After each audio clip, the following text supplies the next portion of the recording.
محمدا على الجهاد معي لساعة. Allahu Akbar. Alevi unutmayın. Suriye'yi unutmayın. Alevi unutmayın. Suriye'yi unutmayın. Beldelerimiz güvende olmadıkça sizler güvenliği tadamayacaksınız. Geri çekil.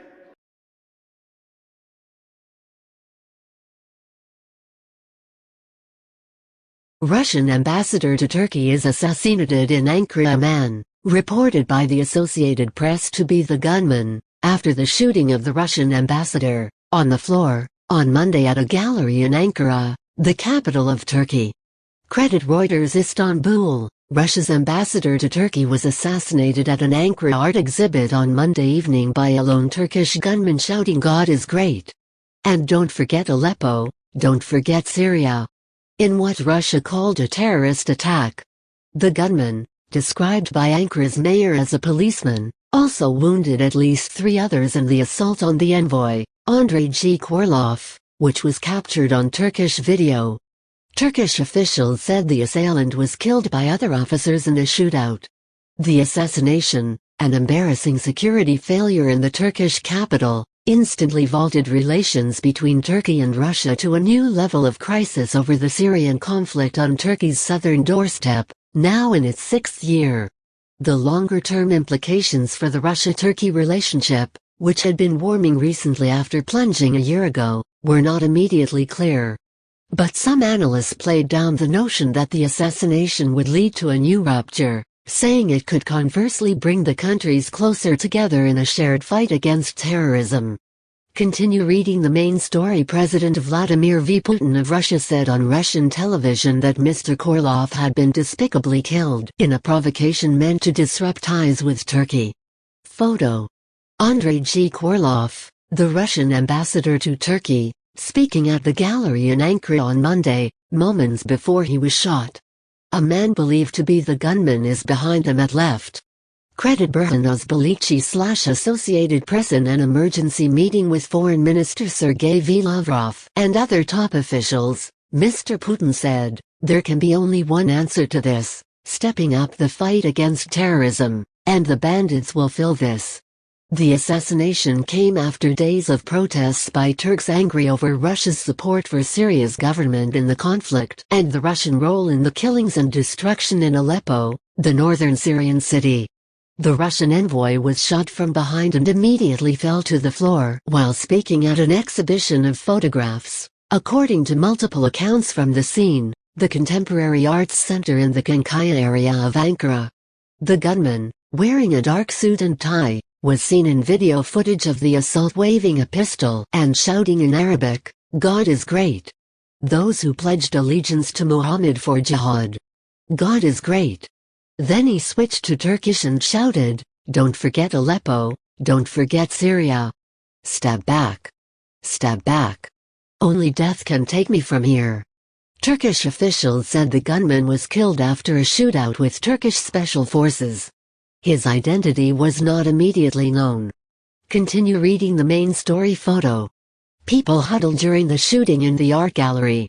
Credit Berhanos Associated Press. Russia's foreign ministry spokeswoman, Maria Zakharova, told the Rossiya 24 news channel that Mr. Korlov had died of his wounds in what she described as a terrorist attack.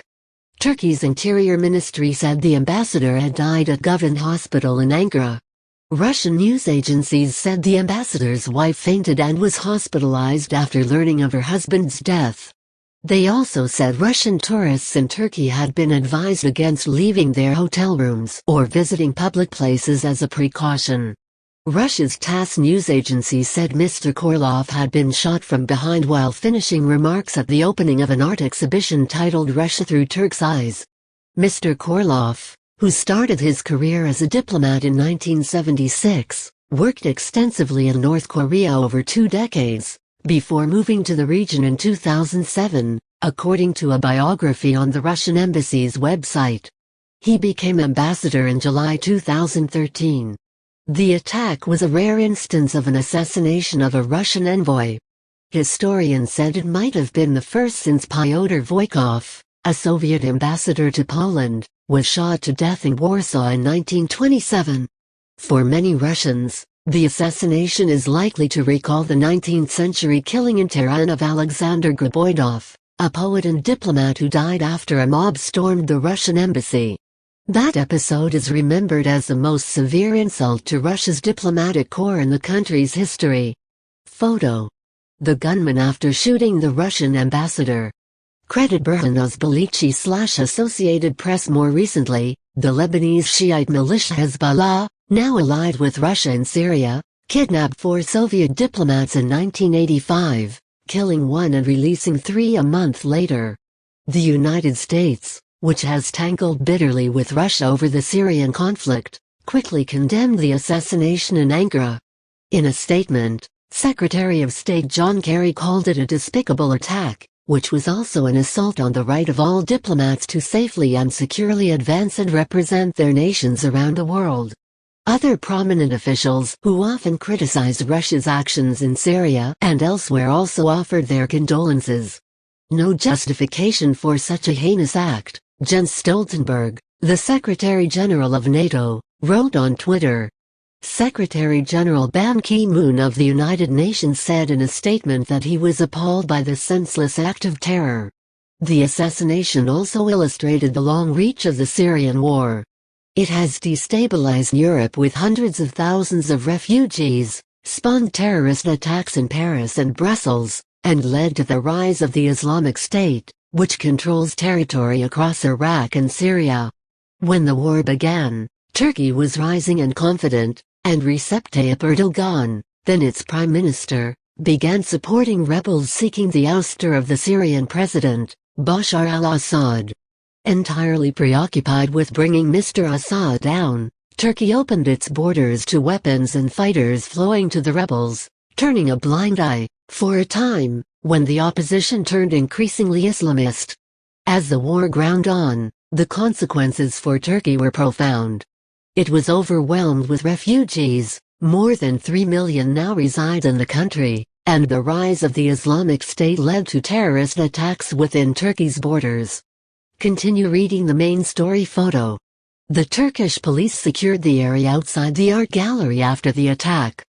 Creditor Hunter/Getty Images. In the fall of 2015, with Mr. Assad confronting multiple challenges at home, Russia entered the conflict in support of the Syrian government, reinforcing Mr. Assad at a weak moment and dealing a blow to Turkey's ambitions in Syria. Relations between Turkey and Russia reached a low point in November 2015 after Turkey shot down a Russian jet near the Syrian border. But this year, in an effort to restore relations, Mr. Erdogan, now the president, met with Mr. Putin in St. Petersburg, and ever since the two countries have largely put aside their differences on Syria and focused on improving economic ties. In August, when Turkey's military went into Syria to push the Islamic State out of the border town of Jarablus, the move was widely seen as having been made with the tacit approval of Russia. For Turkey, the episode resonated in the Turkish collective memory. Turkey lost many diplomats in the 20th century to Armenian militants in a campaign of assassination in revenge for the Armenian genocide during World War I. Turkey is very aware of the size of this failure, and I think the government will make every effort to investigate this fully. Sinan Elgen, a former Turkish diplomat who is the chairman of the Center for Economics and Foreign Policy Studies, an Istanbul research organization, said of the Russian diplomat's assassination, "I don't expect any crisis between Turkey and Russia." Since the Turkish military incursion into Syria in August, Mr. Erdogan's criticism of Russia over Syria had been muted. But Mr. Erdogan faced a dilemma. Even as he was warming to Russia, he faced a Turkish public, not to mention the Syrian refugees within Turkey, angry over Russia's role in the bombing of Aleppo. On Monday evening in Istanbul, just after the assassination, a group of protesters gathered outside the Russian consulate on Istiklal Avenue, the city's largest pedestrian street. The gathering was more street theater than protest, with 2 men lying on the street, shrouded in bloody sheets and the Syrian flag, and surrounded by candles, to represent the killings in Aleppo. 919 comments. Muhammad al-Shablai, a Syrian activist who participated, said, "I felt extreme happiness when I heard the news of the assassination." He continued, "This is the first step in getting justice for the Syrian people. The ambassador is not innocent. He represents the foreign policy of his murderous state, and thus he is a murderer, as well. Now we are waiting for revenge against everyone who shed blood in Syria." Correction: December 19, 2016. An earlier version of this article misidentified the government that has collaborated with Russia even though it backs a different side in the Syrian conflict. It is Turkey, not Syria.